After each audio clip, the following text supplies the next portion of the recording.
السلام عليكم ورحمة الله وبركاته. الحمد لله رب العالمين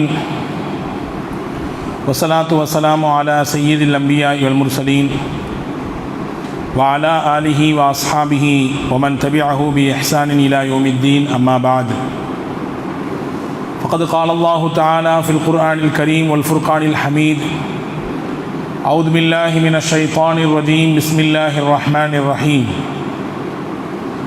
ولو أنهم آمنوا واتقوا لفتحنا عليهم بركات من السماء والأرض ولكن كذبوا فأخذناهم بما كانوا يكسبون.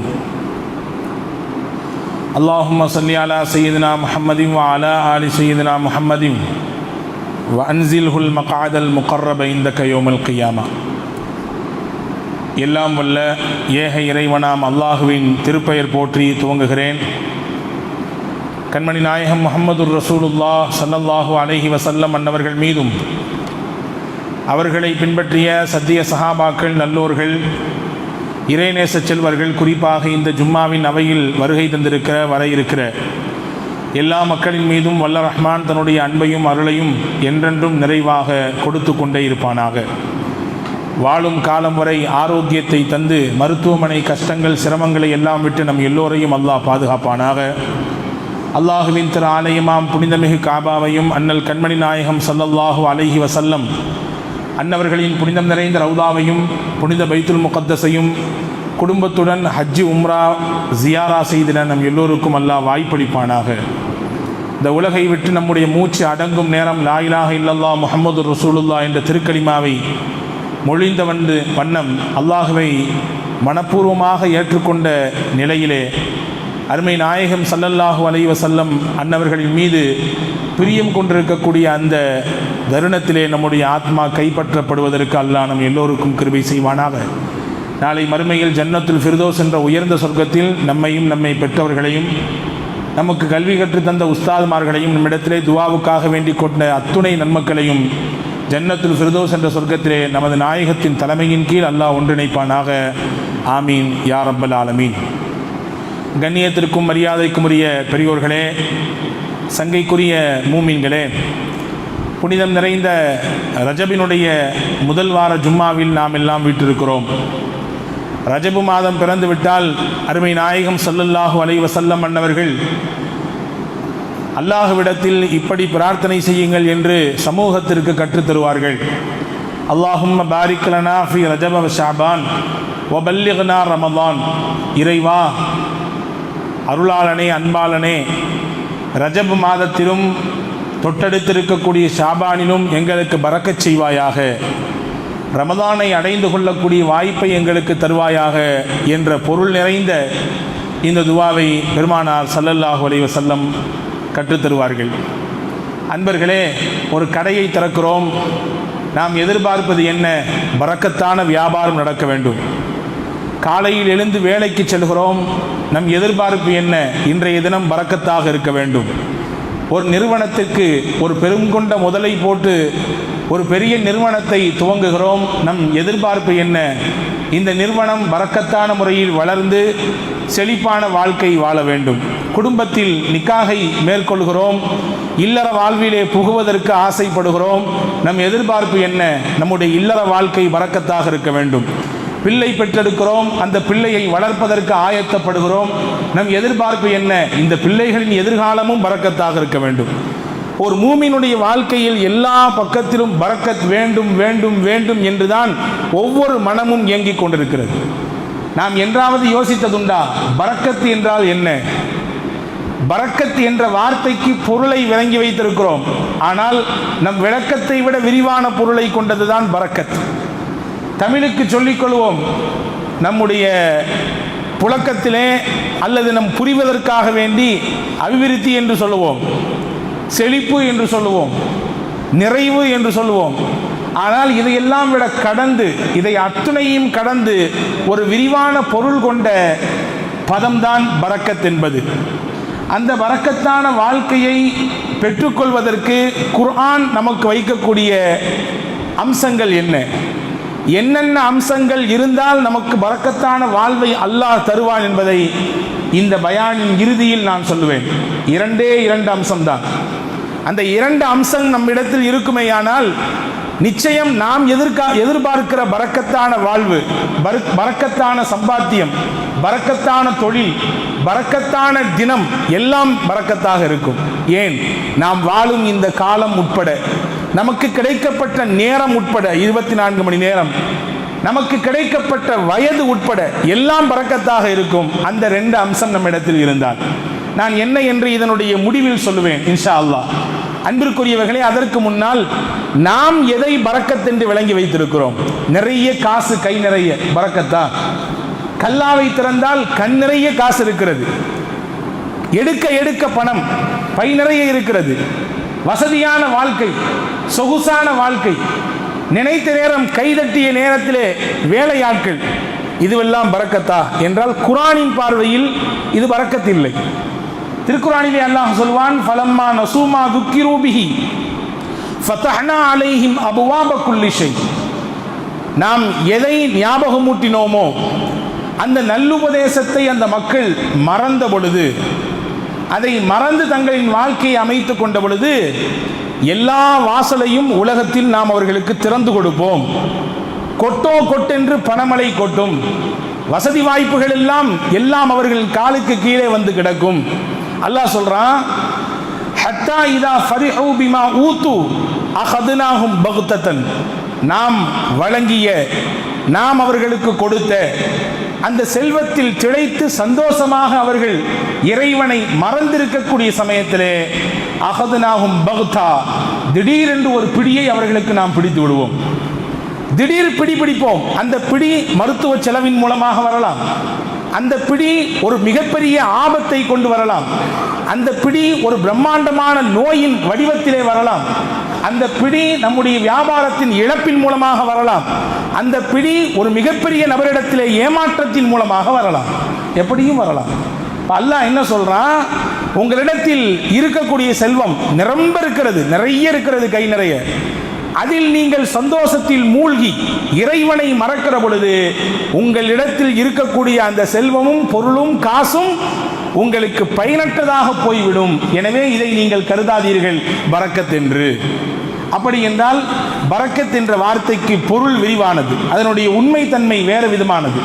அன்பிற்குரியவர்களே, நமக்கு முன்னால் வாழ்ந்த மக்கள் எல்லாம் குறைந்த ஊதியத்தை வைத்து நிறைவான வாழ்க்கை வாழ்ந்தார்கள், நிறைய வருடங்கள் வாழ்ந்தார்கள். அவர்களுடைய வயசில் பரக்கத் இருந்தது, அவர்களுடைய நேரத்திலே பரக்கத் இருந்தது, அவர்களுக்கு அல்லாஹ் கொடுத்த வருமானத்திலே பரக்கத் இருந்தது. இன்னைக்கு இந்த மூணுமே இல்லை. நேரத்திலும் காலத்திலும் பரக்கத் இல்லை. கண் மூடி கண் திறந்தால் அல்லது கண் திறந்து கண் மூடும் அந்த இடைப்பட்ட நேரம் ஒரு நிமிட பொழுதை போன்று கடந்து போகிறது. வயதிலும் பரக்கத்தில்லை, நம் கைகளுக்கு கிடைக்கப்படுகிற வருமானத்திலும் பரக்கத்தில்லை, இல்லையா? ஆனால் இந்த மூன்றையும் நிறைவாக பெற்று நம் முன்னோர்கள் வாழ்ந்தார்கள். என்ன காரணம்? ஏன் அவர்களுக்கு அந்த 3 விஷயத்தில் அல்லாஹ் பரக்கத் செய்தான் என்றால், அதற்கு அந்த சூட்சுமத்தை அவர்கள் தெரிந்திருந்தார்கள். நான் ஆரம்பத்தில் சொன்னேனே, இறைமறை பேசக்கூடிய அந்த 2 விதமான அம்சங்களை நம் முன்னோர்கள் நிறைவாக பெற்றிருந்தார்கள். குறிப்பாக நாயகத்தின் வாழ்க்கையிலே வாழ்ந்த சஹாபாக்களும் சரி, நாயகத்தின் வாழ்வை ஒட்டி அந்த காலத்தை ஒட்டி வாழ்ந்த நல்லோர்களும் சரி, இறைநேசர்களும் சரி, அந்த 2 விதமான அம்சங்களை தங்கள் வாழ்க்கையில் எடுத்துக்கொண்டார்கள், அதை பற்றி பிடித்துக் கொண்டார்கள். அவர்கள் தொட்டதெல்லாம் தொடங்கியது. எல்லா விதமான விஷயத்திலும் இறைவன் நிறைந்த பரக்கத்தை கொடுத்தான். அன்பிற்குரியவர்களே, அவர்களுடைய பரக்கத்தான வாழ்வு எப்படிப்பட்டது என்பதை பார்ப்பதற்கு முன்பு ஒரு நிமிடம், நாம் இந்த ரஜபின் மாதத்தில் இருக்கிறோம் தானே. ரஜபு மாதம் மிகவும் கண்ணியத்திற்குரிய மாதம். இந்த ரஜபு மாதத்தில் நம்முடைய பாவங்களை எல்லாம் கழுகி சுத்தம் செய்து அடுத்து வரக்கூடிய ஷாபானிலே நல்லமல்கள் அதிகம் செய்து நம்மை நாம் அலங்கரித்து ரமலானுக்கு அல்லாஹ் தரக்கூடிய அந்த அன்பளிப்புகளை, அல்லாஹ் தரக்கூடிய அந்த மிகப்பெரிய அந்த பேருபகாரங்களை எல்லாம் வாங்கிக் கொள்ளுவதற்கு இப்பொழுதிருந்தே நாம் ஆயத்தப்பட்டு விட வேண்டும். அப்படிப்பட்ட ரமலானை, அப்படிப்பட்ட ரஜபை துவங்குகிற பொழுதுதான் பெருமானார் இந்த துவாவை கேட்க சொல்கிறார்கள். அல்லாஹும்ம பாரிக் லனா ஃபீ ரஜப வ ஷாபான். இறைவா, ரஜபிலும் ஷாபானிலும் எங்களுக்கு பரக்கத் செய். ரமலானை அடையக்கூடிய வாய்ப்பை கொடு. அதில் சையதுனா அய்யூப் அலைஹிஸ்ஸலாம் நீண்ட நெடிய நாட்கள் நோயிலே படுக்கையில் இருந்தார்கள். நமக்கு தெரியும், நீண்ட நாட்கள் நோய்வாய்ப்பட்டு உடம்பிலிருந்து புண்ணெல்லாம் புழுத்து புழுவாக வெளியே வருகிற அளவிற்கு அவர்களுடைய நோய் அதிகரித்திருந்தது. ஆனால் பொறுமையின் சிகரம் அய்யூப் அலைஹிஸ்ஸலாம். பொறுமைக்கு மறு உருவம் பார்க்க வேண்டும் என்றால் ஹஜ்ரத் அய்யூப் நபியை தான் பார்க்க வேண்டும். அல்லாஹ்வே மெச்சிக்கொள்கிறான், நிஅமல் அப்து என்கிறான், மிக நல்ல அடியார் என்கிறான் ஹஜ்ரத் அய்யூப் அலைஹிஸ்ஸலாமை. அல்லாஹ் குறிப்பிட்டு ஹஜ்ரத் ஜிப்ரீல் அலைஹிஸ்ஸலாமை அழைத்து வர செய்து ஹஜ்ரத் அய்யூப் அலைஹிஸ்ஸலாம் இடத்திலே நிப்பாட்டி வைத்து சொன்னான், இதோ இந்த நீர், ஹாதா முக்தஸலும் பாரிதும் வ ஷராப், இந்த குளிர்ந்த நீர், இந்த நீரை எடுத்து குடியுங்கள், இந்த நீரில் குடியுங்கள், உங்கள் நோயெல்லாம் பறந்து போய்விடும். உங்களுக்கு ஏற்பட்டிருக்கக்கூடிய இந்த புண்ணில், இந்த உடம்பிலிருந்து வெளிப்படக்கூடிய இந்த ஒரு துர்குதி, ஒரு வித்தியாசமான இந்த நோயிலிருந்து நிவாரணத்தை இறைவன் தர நாடிவிட்டான். இதுதான் அந்த நிவாரணம். தண்ணீரை எடுத்து குடியுங்கள், குடியுங்கள், நிவாரணம் கிடைக்கும். அதில் அய்யூப் அலைஹிஸ்ஸலாம் குளிச்சாங்க, குடிக்கவும் செஞ்சாங்க. அந்த இடைப்பட்ட நேரத்தில் புகாரிலே இந்த ஹதீஸ் இருக்கிறது, இறைவன் ரப்புல் ஆலமீன் அல்லாஹ் வானத்திலிருந்து வெட்டுக்கிளியை போன்ற ஒரு அமைப்பிலே தங்க கட்டிகளை தூவிவிட்டான். தங்க கட்டிகளை வானத்திலிருந்து அப்படியே தூவினான். தங்கம் சும்மா வந்து விழுந்தால் யார் தான் பார்த்து விட்டு போவார்? புறக்காம போயிடுவோமா நம்ம? தங்கத்தை விடுங்க, பல நோட்டுகள், ஒரு 500, 1000 போன்ற தாள்கள் பறந்து வந்தாலே அதை எடுப்பதற்கு தான் மனித மனம் யோசிக்கும். தங்க கட்டிகள் அப்படியே தூவி விடப்படுகிறது. ஹஜ்ரத் அய்யூப் அலைஹிஸ்ஸலாம் குளித்துக் கொண்டிருந்தவர்கள் அந்த தங்க கட்டியை போய் அப்படியே சேகரிக்க ஆரம்பித்தார்கள், எடுத்தார்கள். அப்ப ஹஜ்ரத் அய்யூப் அலைஹிஸ்ஸலாமை அழைத்து அல்லாஹ் சொன்னான், ஃபநாதாஹு, ரப்புல் ஆலமீன் அல்லாஹ் அழைத்தான், அலம் அகுன் அக்னைதுக அம்மா தரா, இதோ உம்மை நாம் பார்க்கிறோமே, இந்த தங்க கட்டிகளை எல்லாம் எடுத்து சேகரம் செய்து கொண்டிருக்கிறீரே, என்ன என்று அல்லாஹ் கேட்கிற பொழுது ஹஜ்ரத் அய்யூப் அலைஹிஸ்ஸலாம் சொன்னாங்களாம், கால பலா யா ரப், ஆமா தங்கம் விழுந்ததுதான், தேவைதான், எடுக்கிறேன். எடுத்தாலும் கூட லா கினன் லீ அன் பரக்காத்திக்க, இறைவா இதை எடுத்து விட்டாலும் என் வாழ்க்கைக்கு இது போதுமானதாக கிடையாது, உன் பரக்கத் இல்லாமல் நான் நிறைவடைய முடியாது. தங்க கட்டிகள் கையில் இருந்தாலும் என்ன அர்த்தம்? நிரம்ப காசு பணங்கள் நம் சேவிங்லே இருந்தாலும் அல்லாஹ்வின் பரக்கத் இல்லை என்றால் அது புண்ணியப்படாது, அது நம்முடைய நிறைவை நமக்கு தராது, நம் உள்ளத்திற்கு சமாதானத்தை கொடுக்காது, நம் தேவைகளை பூர்த்தி செய்வதற்கு தகுதியானதாக அது இருக்காது. ஹஜ்ரத் அய்யூப் அலைஹிஸ்ஸலாம் சொல்லக்கூடிய வார்த்தை அதுதான். தங்க கட்டிகள் விழுந்த பொழுதும் கூட அய்யூப் அலைஹிஸ்ஸலாம் சொன்னாங்க, லா கினன் லீ அன் பரக்காத்திக்க, ரப்பே உன்னுடைய பரக்கத்தை விட்டும் நான் என்றும் தேவையற்றவன் கிடையாது, நிச்சயமாக உன் பரக்கத் இல்லாமல் என்னால் வாழ முடியாது. அன்பிற்குரியவர்களே, அப்படிப்பட்ட பரக்கத்தை நம் முன்னோர்கள் மிகச்சிறப்பாக பெற்றுக்கொண்டார்கள். காலத்தில் நேரத்தில் அவ்வளவு பரக்கத் இருந்தது. ரசூலுல்லாஹ் சொன்னார்கள் தானே, கியாமத் நாளின் அடையாளங்களில் ஒன்று யத்தகாரபு ஸமான், காலமும் நேரமும் சுருங்கிவிடும் என்றார்கள் பெருமானார்கள். அதற்கு விளக்கம் சொல்லுகிற பொழுது சொல்லுவார்கள், ஒரு வருடம் என்பது ஒரு மாதத்தை போன்று ஆகிவிடும், ஒரு மாதம் என்பது ஒரு வாரத்தை போன்று ஆகிவிடும், ஒரு வாரம் என்பது ஒரு நாளை போன்று சுருங்கிவிடும், ஒரு நாள் என்பது ஒரு மணி நேரத்தை போன்று சுருங்கிவிடும், ஒரு மணி நேரம் 2 கல்லை உரசுகிற பொழுது அந்த 2 கல்லுக்கு இடையிலிருந்து வரக்கூடிய அந்த தீப்பொறி எவ்வளவு நேரம் நிற்கும், அவ்வளவு நேரம் தான் அந்த 1 மணி நேரத்தின் கால அளவு. அவ்வளவு சுருக்கம் ஏற்பட்டு போய்விடும். அந்த காலத்தில் தான் நம்ம இருக்கோமோன்னு தெரியல. விடியுது, பொழுது சாயுது, வருகிறது போகிறது, மாதம் ஒரு வார ஜும்மா அடுத்த ஜும்மா வேக வேகமாக வருகிறது. இப்பொழுதுதான் இந்த மாதம் துவங்கியது போன்று இருந்தது, மாதத்தின் முடிவு விரைவாக வருகிறது. கடைசி காலத்திலே நாம் வாழ்ந்து கொண்டிருக்கிறோமா என்ற சிந்தனை நமக்கு இருக்கிறது. ஆனால் நம்முடைய முன்னோர்கள் காலத்திலே மிகுந்த பரக்கத்தை பெற்றுக் கொண்டார்கள்.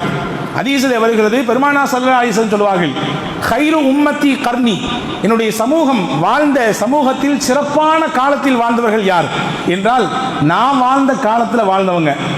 சொன்னாங்க ஸல்லல்லாஹு அலைஹி வஸல்லம், சும்மல்லதீன யலூனஹும், அதற்கு அடுத்து காலத்தில் சிறந்தது என் சஹாபாக்கள் வாழ்ந்த காலத்தில் வாழ்ந்தவர்கள், அதற்கடுத்து சிறந்தது அவர்களை பார்த்தவர்கள் வாழ்ந்த காலத்தில். கர்ணு என்றால் ஒரு நூற்றாண்டு என்று பொருள். இதுதான் பெரும்பாலான விரிவுரையாளர்கள் தரக்கூடிய விளக்கம். ஒரு நூற்றாண்டு, முதல் நூற்றாண்டு நாயகம் வாழ்ந்த நூற்றாண்டு, அதற்கு அடுத்து சஹாபாக்கள் வாழ்ந்த காலம், அதற்கடுத்து தாபியீன்கள் வாழ்ந்த காலம், அதற்கடுத்து தபோ தாபியீன்கள் வாழ்ந்த காலம். இந்த காலம்தான் சிறப்பிற்குரிய காலம் என்று பெருமானாரால் போற்றப்படுகிறது. எதற்கு நபிகள் சொன்னார்களோ என்னவோ, என்னால் இதை இப்படி புரிந்து கொள்ள முடிகிறது. அந்த காலங்கள் எல்லாமே பரக்கத்தான காலம். அந்த காலத்திலும் நேரத்திலும் நிறைந்த பரக்கத்தை அல்லாஹ் கொடுத்தான். ஒரு சின்ன உதாரணம் சொல்கிறேன். நாயகத்தின் வஃபாத்திற்கு பிறகு திருக்குர்ஆன் இன்று நம்மிலே கையிலே புத்தக வடிவத்தில் இருக்கிறது இல்லையா? நாயகம் இருக்கும் வரை அது புத்தக வடிவம் பெறவில்லை. நாயகத்தின் பிரிவுக்கு பிறகுதான், அவர்களுடைய வஃபாத்திற்கு பிறகுதான் ஹஜ்ரத் அபூபக்கர் சித்திக் ரலியல்லாஹு அன்ஹு இந்த பணியை கையில் எடுக்கிறார்கள். அதுவுமே நீண்ட பல யோசனைக்கு பிறகு ஹஜ்ரத் உமர் ரலியல்லாஹு அன்ஹுடைய நிர்பந்தம், கண்டிப்பா இந்த குர்ஆனை சேர்த்து தான் ஆகணும். அப்படி விட்டுட்டா ஹுஃபாதுகள், குர்ஆனை மரணம் செய்தவர்கள் எல்லாம் கொஞ்சம் கொஞ்சமாக மரணித்துக் கொண்டிருக்கிறார்கள். ஆங்காங்கே போர் நடைபெறுகிறது. இப்படியே போனால் குர்ஆன் அடுத்த சமூகத்திற்கு, அடுத்த தலைமுறைக்கு நம்மால் கொடுக்க முடியாத சூழல் ஏற்பட்டு போய்விடும். அல்லாஹ் கொடுப்பான், அது வேற விஷயம். இன்னா நஹ்னு நஸல்னா ذிக்ர வ இன்னா லஹு லஹாஃபிதூன். குர்ஆனை நாமே இறக்கினோம், அதை நாமே பாதுகாப்போம். இது இறைவனுடைய வாக்குறுதி, நிச்சயம் நடக்கும். எப்படி நடக்கும்? இந்த மாதிரி குர்ஆனை மனனம் செய்தவர்களை வைத்து தான் அல்லாஹ் பாதுகாப்பான். ஏட்டில் வைத்து பாதுகாப்பது என்பது ஒரு புறம் இருந்தாலும், உள்ளங்களில் வைத்து பாதுகாப்பவன் அல்லாஹ். அன்பிற்குரியவர்களே, இப்போ உமர் ரலியல்லாஹு இதை அதிகமாக அழுத்தம் கொடுத்துட்டே இருந்தாங்க. ஒரு கட்டத்தில் ஹஜ்ரத் அபூபக்கர் ரலியல்லாஹு அன்ஹு பொறுப்பு எடுத்துட்டாங்க. யார்கிட்ட கொடுத்து அந்த வேலையை செய்வாங்க? யார் தகுதியானவர்? குர்ஆனை மொத்தமாக சேர்க்கக்கூடிய பணியை யார் செய்வது? ஹஜ்ரத் சித்திக்குல் அக்பர் ரலியல்லாஹு அன்ஹு மிகச்சிறந்த தேர்வு செய்தார்கள். அவர்கள் தான் 17 வயது பூர்த்தியான ஹஜ்ரத் ஸைத் இப்னு சாபித் ரலியல்லாஹு அன்ஹு என்ற வாலிபர். அவர்கிட்ட கொடுத்தாங்க. காரணம், அவர்தான் குர்ஆன் இறங்க இறங்க வஹியை எழுதிய அந்த பணியிலே இருந்தார். அது மட்டுமல்ல, தீர்க்கமான அறிவுள்ளவர், தெளிந்த ஞானம் உள்ளவர். அதோடு மட்டுமல்ல, ஒரு பணியை நேர்த்தியாகவும் செம்மையாகவும் செய்வதற்கு நாயகத்திடத்தில் பயிற்சி பெற்றவர். அதில் ஸைத் இப்னு சாபித் ரலியல்லாஹு அன்ஹு கொடுத்தாங்க. வரலாற்றில் வருது, ஹஜ்ரத் அபூபக்கர் ரலியல்லாஹு அன்ஹு 2.5 வருஷம் தான் ஆட்சி செஞ்சாங்க. உமர் ரலியல்லாஹு அன்ஹுடைய ஆட்சி காலம் 10.5 ஆண்டு. உமர் ரலியல்லாஹு அன்ஹுடைய ஆட்சி காலத்தின் துவக்கத்திலேயே இந்த பணி முழுவதுமாக நிறைவு பெற்று விட்டது. ஏகதேசம் ஒரு 2 அல்லது 3 வருடத்திற்குள் ஒட்டுமொத்த குர்ஆனும் 114 அத்தியாயங்களும் 6200 சொச்சம் வசனங்களும் ஒன்றாக கோர்வையாக கோர்க்கப்பட்டு விட்டது. நான் இதை உங்கள் கவனத்தில் தந்துவிட்டு இன்றைய நடப்பு உலகத்திற்கு வருவோம். ஒரு புத்தகம் எழுதுகிறார் ஒரு எழுத்தாளர். ஒரு முக்கியமான தலைப்பின் கீழ் ஆய்வு செய்து ஒரு புத்தகத்தை நூலாக தொகுக்கிறார். பல விஷயங்களை சேகரித்து அந்த புத்தகத்தை கோர்வை செய்வதற்கு எத்தனை நாட்கள் பிடிக்கும்? அதிலே திருத்தங்கள் எவ்வளவு இருக்கும்? கரெக்ஷனுக்கு எவ்வளவு பேருக்கு அது போய் கொடுக்க வேண்டிய சூழல் இருக்கிறது. ஒரு புத்தகம் வெளிவருவதற்கு பல வருடங்கள் பிடிக்கிறது. அதிலும் குறிப்பாக ஆய்வு நூல் என்றால், முக்கியமான சமூகத்திற்கு தேவையான ஆய்வு கட்டுரைகள் நிறைந்தது என்றால் இன்னும் அதிகமான நாட்களை எடுத்துக்கொள்கிறார்கள். அப்போ இந்த சமூகத்திற்கு, இந்த உலகத்திற்கு இறைவேதமாக வழங்கப்பட்ட திருக்குர்ஆனை ஒரு 2 அல்லது 3 வருடத்திற்குள் மொத்தமாக அவர்களால் சேகரிக்க முடிந்தது. அங்கே எழுதி வைக்கப்பட்டதல்ல, எங்கெங்கெல்லாமோ இருந்தது. ஏட்டில் சிலர்கள் எழுதி வைத்திருந்தார்கள், ஓலையில் சிலர்கள் எழுதி வைத்திருந்தார்கள், எழுப்பிலே சிலர்கள் எழுதி வைத்திருந்தார்கள், தோளிலே சிலர்கள் எழுதி வைத்திருந்தார்கள், பலர்கள் உள்ளத்திலே மனனம் செய்து வைத்திருந்தார்கள். அவ்வளவு பேரையும் போய் பார்த்தது மட்டும் அவர்கள் வேலை அல்ல. இது இறைவனின் வேதம் வசனம் என்றால் உடனே எழுதிடக்கூடாது. அதுக்கு 2 கண்டிஷன் இருக்குது. 2 சாட்சி வேணும். இது இறைவனின் வேதம் தான், வேதத்தினுடைய வசனம் தான் என்று சொல்லுவதற்கு 2 சாட்சி. அந்த 2 சாட்சியும் சஹாபியா இருக்கணும், ரசூலுல்லாஹ் காலத்தில் வாழ்ந்தவங்களா இருக்கணும். 2 பேர் சொல்லணும், இது இறைவனின் வசனம் தான், இது ரசூலுல்லாஹ் சொல்லி நான் கேட்டிருக்கிறேன், நான் மனப்பாடம் பண்ணியிருக்கிறேன். ஹஜ்ரத் ஸைத் இப்னு சாபித் 3ஆவது சாட்சி. ஏன்னா அவர் தான் காத்திபுல் வஹி, அவர் 3ஆவது சாட்சி. இது போக 2 சாட்சி. நீ யோசிச்சு பாருங்க, 6200 சொச்சம் வசனங்களை எப்படி அவரால் 2 வருடத்தில் 3 வருடத்தில் துவக்க முடிந்தது என்றால், அங்கே நேரத்தில் அல்லாஹ் பரக்கத் செய்திருந்தார். அந்த காலத்திலே பரக்கத் இருந்தது. எனவே அவர்களை அந்த பிரம்மாண்டமான பணியை அவர்களால் செய்து முடிக்க முடிந்தது. அதில் ஸைத் ரலியல்லாஹு சொல்லுவாங்க, இந்த மலையை எடுத்து நகர்த்தி அந்த பக்கத்தில் வை என்று எனக்கு கட்டளை கொடுத்திருந்தாலும் செய்திருப்பேன். ஆனால் குர்ஆனை சேர்க்க சொல்லிட்டாங்களே, எப்படி சேர்க்க போறேன்னு தெரியலையே, அந்த பாரமான பணியை நான் எப்படி நிறைவு செய்ய போகிறேனோ தெரியவில்லை என்று ஆரம்பத்தில் ஹஜ்ரத் ஸைத் ரலியல்லாஹு தயங்கினார்கள் என்று வரலாறு சொல்கிறது. அவ்வளவு ஒரு பாரமான பணியை, ஒரு இறுக்கமான பணியை ஹஜ்ரத் ஸைத் ரலியல்லாஹு மிகச் சிறப்பாக குறுகிய காலத்தில் செய்து முடித்ததற்கு காரணம், நேரத்திலும் காலத்திலும் அல்லாஹ் பரக்கத் வச்சிருந்தான். அந்த நேர காலத்தின் பரக்கத் இன்று நம்மிலே இல்லாமல் போனது. அடுத்து வாருங்கள். சையதுனா உமர் ரலியல்லாஹு அன்ஹுடைய ஆட்சி காலம். 10 ஆண்டு கால ஆட்சி செய்தவர்கள் சையதுனா உமர் ரலியல்லாஹு அன்ஹு. அவர்களுடைய ஆட்சியின் பரப்பளவு எவ்வளவு தெரியுமா? 22,52,51,030 சதுர மைல் தூரம் அவர்களுடைய ஆட்சி பரவி இருந்தது. பல நாடுகளை அவர்கள் வெற்றி கொண்டார்கள். உமர் ரலியல்லாஹு அன்ஹுடைய ஆட்சியில் தான் பல்வேறு விதமான புதிய புதிய விஷயங்கள் நிறுவப்பட்டது. இன்னைக்கு எல்லா பள்ளிகளிலும் பைத்துல் மால் இருக்குது இல்லையா, பொது நிதியகம். இது யார் முதல்ல துவக்கினா? உமர் ரலியல்லாஹு அன்ஹு துவக்கி வச்சது. நீதிமன்றங்களை உலகத்திற்கு முதலாக அறிமுகம் செய்தது யார்? நடுவர்களை ஏற்படுத்தி சுயமாக எந்த அழுத்தமும் இல்லாமல் அவர்கள் நீதிக்கு தலைவணங்க வேண்டும் என்ற ஒரு ஒப்பற்ற ஒரு அமைப்பை கட்டமைத்தது சையதுனா உமர் ரலியல்லாஹு அன்ஹு. நாட்காட்டி கேலண்டர்ஸ் இருக்கு. இன்னைக்கு யாரு கேலண்டரை முதல்ல துவக்கினா? சையதுனா உமர் ரலியல்லாஹு அன்ஹு துவக்கினார்கள். மக்கள் தொகை கணக்கெடுப்பு இன்னைக்கு 5 வருஷத்துக்கு ஒரு தான் கணக்கெடுக்கிறாங்க. ஹஜ்ரத் உமர் ரலியல்லாஹு அன்ஹு வருடம் கணக்கெடுப்பை துவங்கி வைத்தார்கள். சையதுனா உமர் ரலியல்லாஹு அன்ஹு துவங்கினாங்க. சிட்டிகள் உருவாக்கப்பட்டது, பெரிய பெரிய நகரங்கள் உருவாக்கப்பட்டது. இவ்வளவு பெரிய நாட்டில் இன்னைக்கு ஸ்மார்ட் சிட்டி அதுவெல்லாம் சொல்லுகிறார்கள். ஆனால் அது உருவாக்கம் பெற்று விட்டதா, நடைமுறைக்கு வந்து விட்டதா என்றால் அதிலே பல ஊழல்கள், பல குளறுபடிகள், அதுதான் மிச்சம். ஆனால் உமர் ரலியல்லாஹு அன்ஹு நகரங்களை புதிதாக உருவாக்கினார்கள். நாடுகளிலே எல்லைகளை வரையறுத்தார்கள். இவ்வளவு தூரம் இந்த நாடு, இதுக்கு மேல இந்த நாடு என்ற எல்லைகளை வரையறுத்தார்கள். இரவு நேரங்களிலே ஆட்சியாளர்கள் ரோந்து பணி செய்ய வேண்டும், அப்பதான் மக்களுடைய அந்த குறை நிறைகளை தெரிந்து கொள்ள முடியும் என்பதை அறிமுகப்படுத்தினார்கள். போலீஸ் இருக்கிறது, காவல்துறை. உலகத்தில் முத காவல்துறை என்ற ஒரு அமைப்பை கொண்டு வந்தது சையதுனா உமர் ரலியல்லாஹு அன்ஹு. ஆடிட்டிங், ஒவ்வொரு பெரிய நிறுவனத்திற்கும் கணக்காளர்கள் வைத்து இன்று கணக்கு பார்த்து அதனுடைய குறை நிறைகளை சரி செய்கிறோம். இதை முதலில் உலகத்திற்கு ஆடிட்டிங்கை அறிமுகம் செய்தது அதற்கு சையதுனா உமர் ரலியல்லாஹு அன்ஹு. குற்றவாளிகளை தண்டிப்பதற்கு சிறைச்சாலை வேண்டும். அந்த சிறைச்சாலையை முதலாக உமர் ரலியல்லாஹு கொண்டு வருகிறார்கள். இப்படியே நான் அடுக்கிக் கொண்டே போகலாம்.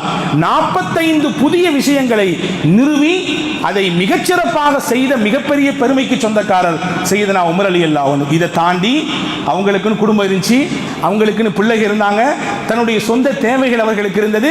இதை தாண்டி அல்லாஹ்விடத்தில் தன்னை ஐக்கியப்படுத்திக் கொள்வதற்கு, இணைத்துக் கொள்வதற்கு இரவிலே அவர்களுக்கு நேரம் இருந்தது. இரவிலே தொழுதார்கள், வணங்கினார்கள், திருக்குரானை ஓதினார்கள். நாம் ஓதுவது போன்றெல்லாம் அவர்கள் ஓதவில்லை.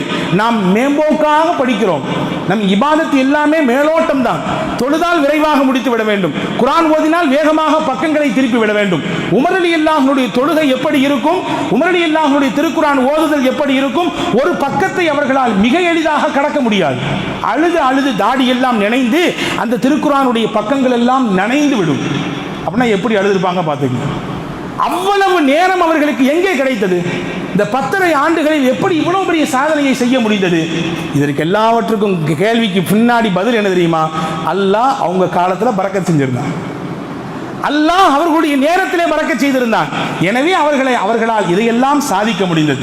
அடுத்து வாங்க, உமர் ரலியல்லாஹு அன்ஹுடைய காலத்திற்கு அடுத்தடுத்த காலத்திலே வந்தவர்கள் தான் இமாம்கள், மிகச்சிறந்த தலை சிறந்த மார்க்க மேதைகள், 4 பெரும் மதுஹபினுடைய இமாம்கள். இன்றைக்கு நாம் கைகளிலே புகாரி என்ற நூலை வைத்திருக்கிறோம், முஸ்லிம் என்ற நூலை வைத்திருக்கிறோம், அபூதாவுத் என்ற நூலை வைத்திருக்கிறோம், திருமிதி என்ற நூலை வைத்திருக்கிறோம், ஏகப்பட்ட ஹதீஸ் கிரந்தங்களை வைத்திருக்கிறோம். இதை சேகரிப்பதற்கு அவர்களின் முயற்சி நமக்கு தெரியுமா? எவ்வளவு பெரிய முஜாஹதாவிற்கு பின்பு, எவ்வளவு பெரிய முயற்சிக்கு பின்பு இந்த நூல் நம் கைகளிலே கிடைத்தது என்று தெரியுமா? புகாரி இமாம் மட்டும் உங்களுக்கு சொல்றேன், அவங்க வாழ்ந்தது மொத்தம் 62 வருஷம். 14 வயசு சின்ன பிள்ளையா இருக்கும் பொழுது ஒரு உறுதி எடுக்கிறாங்க, சஹீஹான ஹதீசுகளை எல்லாம் தொகுக்க வேண்டும் என்பதுதான் அந்த வைராக்கியம். எடுத்தவர்கள் பயணித்தார்கள், தூரமாக பயணித்தார்கள், நாடாக பயணித்தார்கள். ஏறத்தாழ 10 லட்சம் ஹதீசுகளை மனனம் செய்தார்கள். நம்மளால ஒரு பக்கத்தை குர்ஆனை வாசிச்சு அதை மனப்பாடம் பண்ணி ஏற்றி வச்சு அதை தொழுகையில் ஓடுறது அவ்வளோ பெரிய கஷ்டமா இருக்குது இல்லையா? சின்ன சின்ன அத்தியாயங்களை மனனம் செய்வதற்கு அவ்வளவு சிரமமாக இருக்கிறது. 1 அல்ல 10 அல்ல 100 அல்ல 10 லட்சம் ஹதீசுகளை மனனம் செய்தார்கள் ஹஜ்ரத் இமாம் புகாரி ரஹ்மத்துல்லாஹ். ஒரு நாள் ராத்திரி மட்டும், டெய்லி சொல்றேன், 20 தடவைக்கு மேலே எழுந்து தொழுவார்கள், ஞாபகம் வந்த ஹதீசுகளை குறித்துக் கொள்வார்கள். ஏறத்தாழ 7500 ஹதீசுகளை தொகுத்த தந்த அந்த நூல் தான் சஹீஹுல் புகாரி என்பது. இந்த சஹீஹான ஹதீசுகளை தொகுப்பதற்கு அவர்கள் மேற்கொண்ட பயணத்தின் தூரம் எவ்வளவு தெரியுமா? ஆச்சரியமாக இருக்கும்.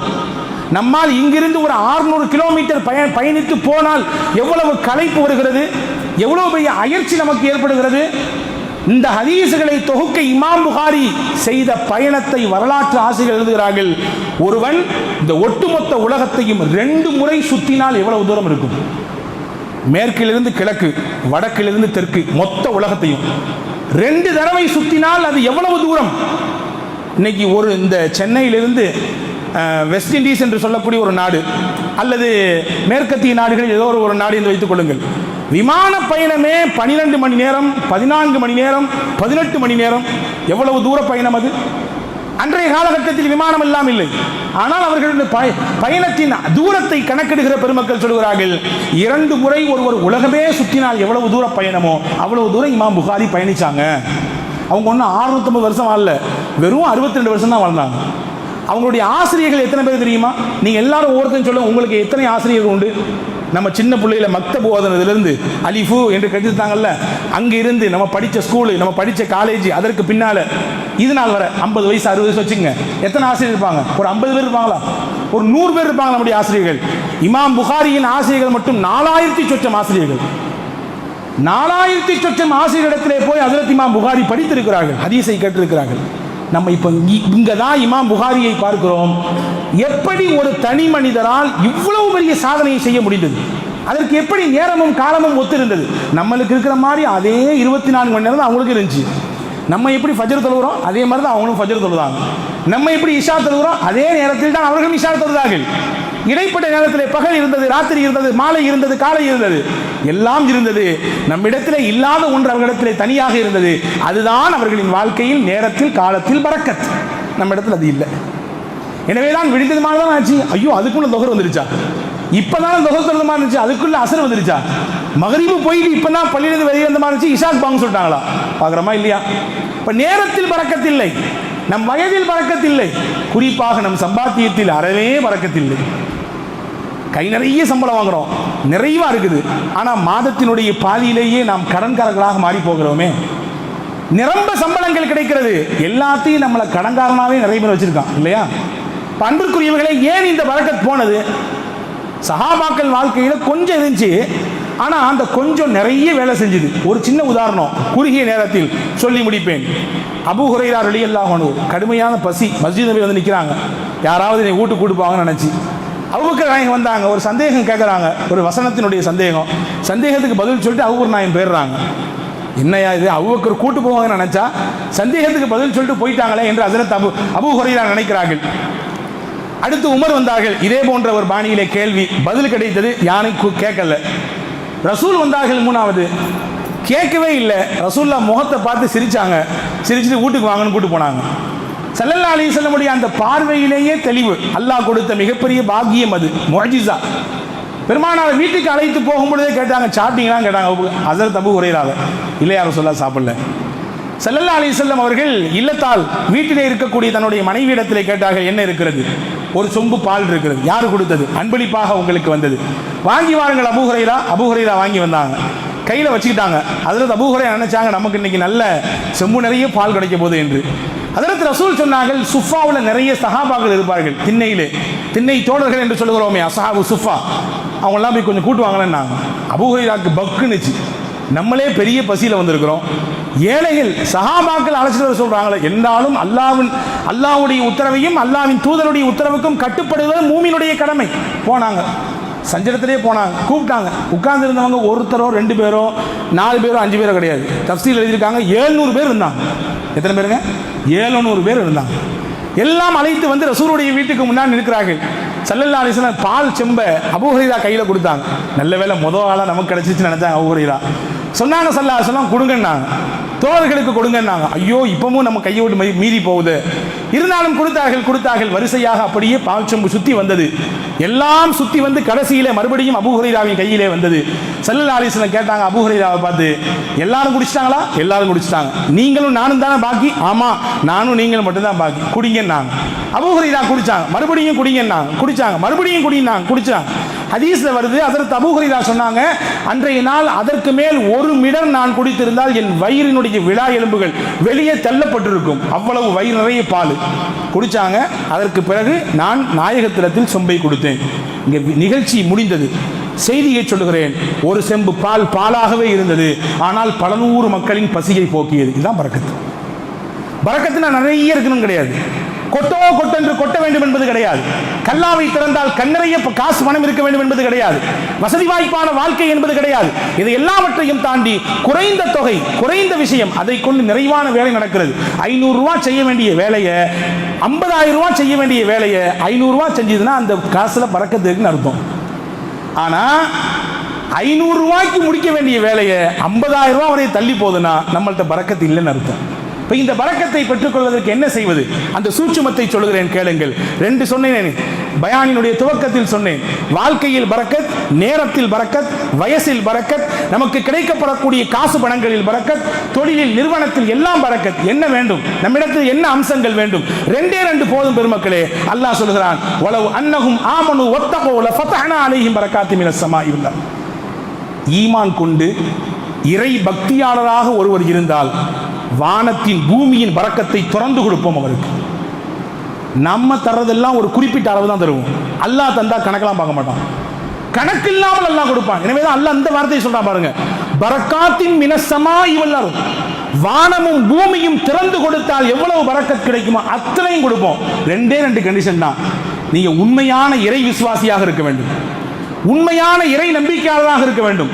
2வது கண்டிஷன், உண்மையான இறை பக்தியாளராக இருக்க வேண்டும். நம்பிக்கைக்கும் பக்திக்கும் வித்தியாசம் இருக்குது. அதை சொன்னால் நேரம் விரிவாக போய்விடும். நான் சுருக்கமாக சொல்லி முடிக்கிறேன். உண்மையான இறை விசுவாசியாகவும் உண்மையான இறை அச்சமுடையவராகவும் நாம் திகழ்வோமையானால் நிச்சயமாக அல்லாஹ்வினுடைய பரக்கத்தை நம் வாழ்க்கையில் பார்க்க முடியும், நம் நேரத்தில் பார்க்க முடியும், நம்முடைய வருமானத்தில் பார்க்க முடியும், நம்முடைய தொழிலில் பார்க்க முடியும், நம்முடைய சம்பாத்தியத்தில் பார்க்க முடியும். இந்த 2 ஏதாவது ஒன்றில் குறை இருக்குமே ஆனால், நம்பிக்கையில குறை இருக்குது, ஏதாவது பிரச்சனை நினைச்சுன்னா சரி நான் அப்பவுமே சொன்னேன் கேட்கல, அதை ஏன் தொட்டு தொலைஞ்ச, அதனால தான் ஏற்பட்டு போச்சு, முடிஞ்சு போச்சு. நம்பிக்கையில குளறுபடி ஏற்பட்டு போச்சு. இறை பக்தியிலே குளறுபடி ஏற்படுகிறது. அல்லாஹ் பார்க்கிறான் என்ற உணர்வை மறந்து நாம் தவறு செய்ய துவங்குகிறோம். அல்லாஹ்வின் அச்சம் நம் உள்ளத்திலிருந்து கொஞ்சம் கொஞ்சமாக எடுபட ஆரம்பிக்கிறது என்றால் 2வதுல கம்ப்ளைண்ட் வருது, 2வதுல குறை வருது. இந்த 2ல 1லையும் கூட குறை வராமல் யார் இருக்கிறாரோ அல்லாஹ் நிச்சயமாக பரக்கத்தை கொடுப்பான். புரிகிறதா? நம் முன்னோர்களின் வாழ்க்கையிலே ஏன் பரக்கத்து இருந்தது, நம் முன்னோர்களின் நேரங்களிலே ஏன் பரக்கத்து இருந்தது, நம் முன்னோர்களின் வருமானத்திலே ஏன் பரக்கத்து இருந்தது? அவர்கள் உண்மையான இறை நம்பிக்கையாளர்களாக இருந்தார்கள், அவர்கள் அல்லாஹ்வை மட்டுமே பயப்படுவர்களாக இருந்தார்கள். எனவே அல்லாஹ் எல்லா பரக்கத்துகளையும் கொடுத்தான். வல்ல ரஹ்மான் நமக்கும் தருவான். அந்த நம்பிக்கையோடு நாம் இருப்போம். அல்லாஹ்விடத்திலே உண்மை இறை விசுவாசியாக மாற வேண்டும் என்று துவா செய்வோம். இறைவா, உன்னுடைய அச்சத்தை எங்கள் உள்ளத்தில் நிரப்பமாக கொடு. உன்னை தவிர்த்து வேறு யாரையும் நான் பயப்படக்கூடாது. எவ்வளவு பெரிய விஷயம் வந்தாலும் சரிதான். மறுபடியும் சிஏ வரப்போறா, வந்துக்கிட்டு பார்த்துக்கலாம். என்ஆர்சி கொண்டு வர போறியா, எல்லாம் முடிஞ்சு வந்துக்கோ பார்த்துக்கலாம், போட்டு பார்ப்போம் என்ற நிலையிலே இறைவனுக்கு மட்டும் அஞ்சக்கூடியவர்களாக நாம் இருப்போமையானால் நிச்சயமாக எவ்வளவு பெரிய விஷயத்தையும் எதிர்கொள்ளுகிற ஆற்றலையும் அல்லாஹ் தருவான், பரக்கத்தான வாழ்வையும் தருவான். வல்ல ரஹ்மான் இதை பின்பற்றி நடக்கக்கூடிய நல்ல தௌஃபீகை உங்களுக்கும் எனக்கும் எல்லா மக்களுக்கும் அல்லாஹ் தருவானாக. ஆமீன். வாஹிரு தாவான் அல்ஹம்துலில்லாஹி ரப்பில் ஆலமீன்.